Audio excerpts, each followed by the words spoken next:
Les enfants qui voient des trucs dans le noir, dans le champ, qui sont terrifiés, ben oui, en fait, je me suis rendu compte, mais 10 ans plus tard, que mes enfants, oui, ils ont eu tout ça quand j'étais petit, et j'ai eu la confirmation récemment que j'avais pris les bonnes décisions.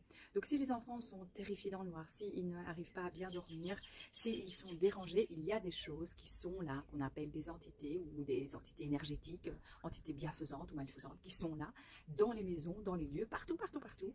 Et il y a des enfants qui sont sensibles, donc qui les ressentent, ou il y en a qui les voient. Il y a des enfants qui voient aussi des animaux, des créatures, etc., qui peuvent être très sympas, mais d'autres qui peuvent être terrifiants. Donc c'est tout à fait normal. Alors les parents, et j'en veux pas aux parents, mais les parents qui disent « Mais non, il n'y a pas de dinosaure sur ton lit, allez, va te coucher, va dormir ». Voilà ce que je leur dis, parce que voilà, vous n'avez pas imaginé la douleur que votre enfant peut avoir et la souffrance. Alors vous allez peut-être passer votre temps à dormir avec l'enfant, etc. Mais finalement, jamais attaquer la cause du problème. Vous allez aller dormir avec lui ou le prendre dans votre lit, etc. Mais finalement, ça ne va jamais solutionner le problème. L'enfant ne va jamais comprendre ce qui se passe. Donc moi, quand ça m'est arrivé avec Nathan, bien je lui ai dit, tiens, qu'est-ce qu'il y a, pourquoi, qu'est-ce qui te dérange, tu vois quelque chose ou tu sens quelque chose? Et il m'a dit, oui, là, juste là.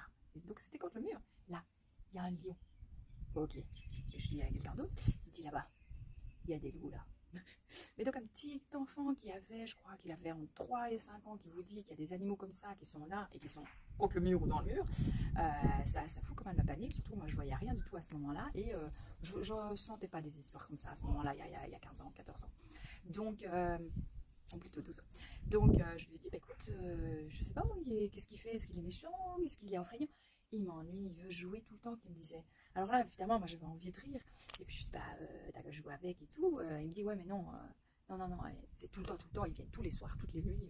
Ok. Donc il parlait avec son petit langage aussi, je vais dire enfant, et ses petites mimiques. Et ça me faisait bien rire, mais ça me faisait paniquer aussi.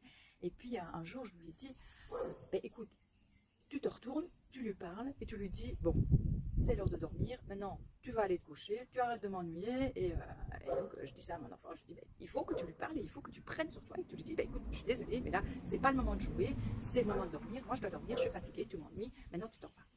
Et donc je lui dis, ok, donc il s'est retourné.